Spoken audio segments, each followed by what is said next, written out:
What's up YouTube? This is DTMelodicMetal, and in this video I'm going to be doing commentary on the purpose of this graphic was to build on other graphics that Shield and Trucos have done, like damage over time and immunities graphics. Instead of focusing on only one category, I wanted to do a graphic that covered as many categories as possible. To do this, I created an Excel sheet that started with 17 different categories. These categories included ability accuracy reduction, armor break, different debuff immunities, burst damage, damage over time, power control, and a lot more. I've included a link to this Excel sheet in the video's description.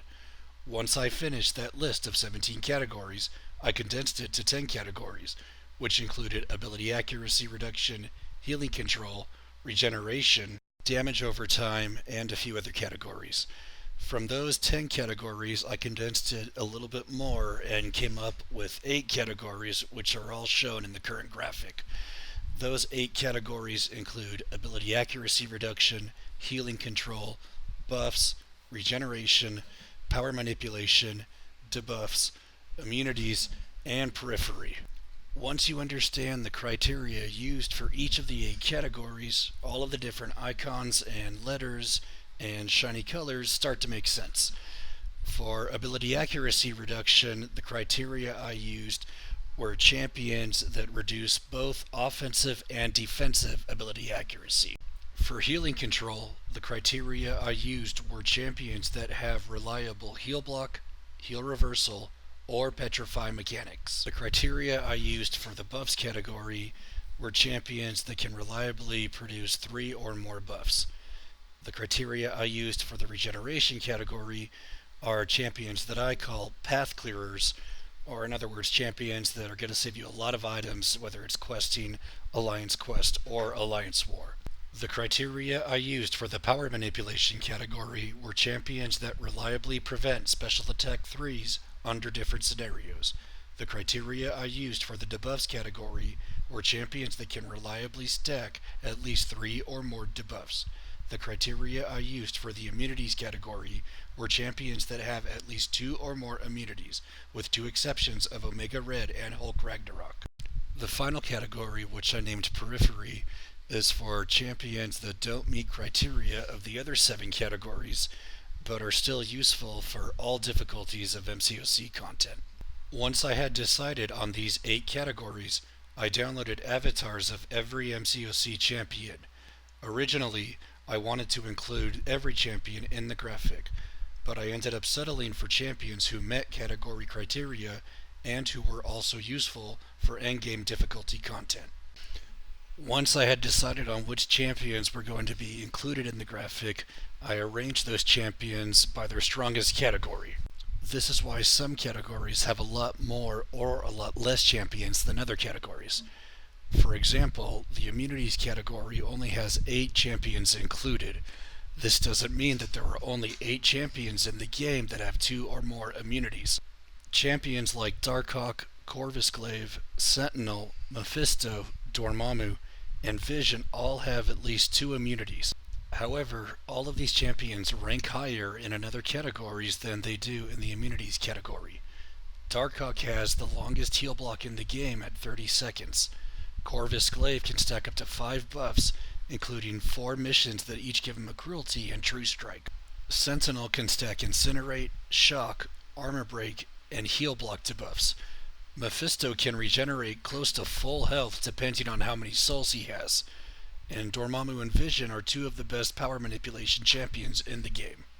Almost every champion in the meta abilities graphic met criteria for more than one category.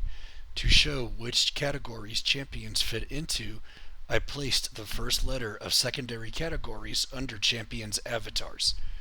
This was the most insightful part of making the meta abilities graphic, because this showed me which champions were able to use different MCOC mechanics very well.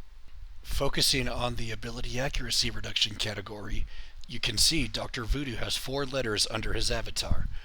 On top of 50% offensive and defensive ability accuracy reduction, Dr. Voodoo can stack up to 3 power burn buffs and 1 power gain buff.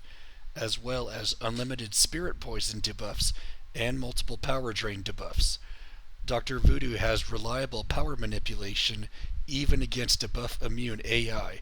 He also regenerates more than 30% of his max health at the start of every fight when awakened with a high signature ability. This is why Dr. Voodoo is one of MCOC's best champions to design a team around. He's capable of utilizing current and previous meta counters to a high degree of efficiency. There's a reason why Dr. Voodoo isn't usually mentioned in conversations about which MCOC champions are the best in the game. This reason involves an advanced concept that goes beyond the scope of this video and my meta abilities graphic, which I'm going to discuss in part 3 of my MCOC meta series. Other champions that are capable of several category mechanics include Darkhawk, Iron Man Infinity War, Sentinel, and Nebula. These champions all have 3 letters under their avatars. Champions capable of 3 total category mechanics include, but are not limited to, Blade, Ghost Rider, Hyperion, Emma Frost, Captain America Infinity War, and Vision. I also want to mention that some meta abilities categories have more value than others. For example, the buffs category is mostly useful for choosing champions for buffed up and caustic temper fights. These fights are common in Act 6 and Map 7. This reasoning does not apply to the debuffs category, because certain debuffs can be useful for a wide range of content.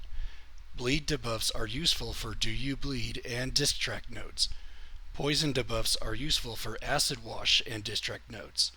Heal Block is useful for regeneration nodes and regeneration champions. And Petrify is useful against power gain and regeneration mechanics.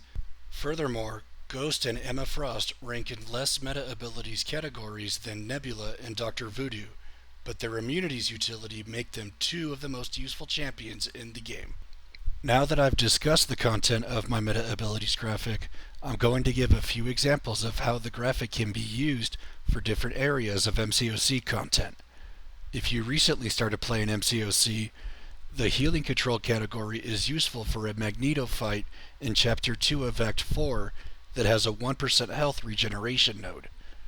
If you're working on Act 5, the ability accuracy reduction category is useful for an Electro boss fight that's in Chapter 1.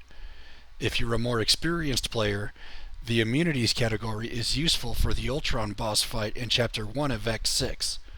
Although Corvus Glaive is great for Act 6's Ultron boss fight, Thing and Korg also do well in this fight because they're immune to passive shock damage, and they both limit damage taken with their rock armor and rock stack abilities.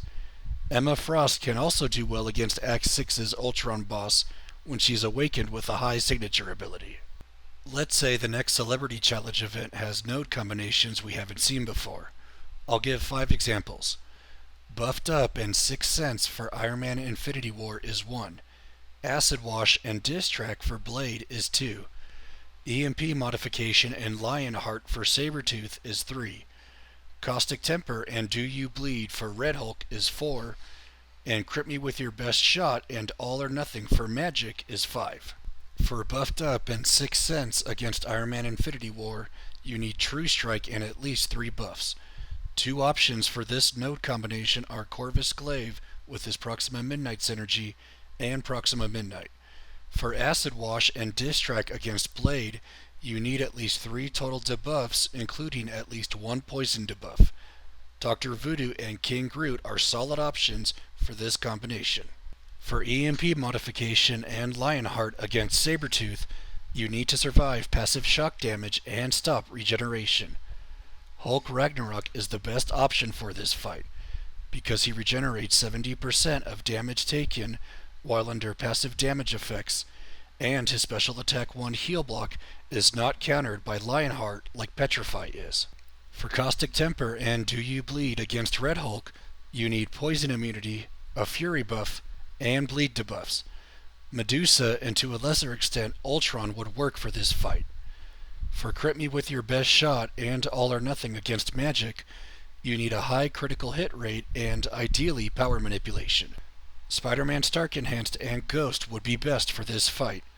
Spider-Man Stark Enhanced works well for Crit Me With Your Best Shot when he's awakened with a high signature ability, and his heavy attack power drain can keep enemies under a bar of power when he plays Keep Away and hits into his opponent's block. Ghost is the #1 champion for Crit Me With Your Best Shot. When used with her Hood synergy, Ghost is able to avoid Magic's Limbo damage and can also tank special attack 3s while phasing. That's it for commentary on my meta abilities graphic. The next YouTube video I post on my MCOC meta series will be an updated version of Part 1's meta rankings. After that, I'll post Part 3 of my meta series, which will include more advanced commentary on my meta abilities graphic. Don't forget to like and subscribe if you enjoyed this video. Thanks for watching. Peace.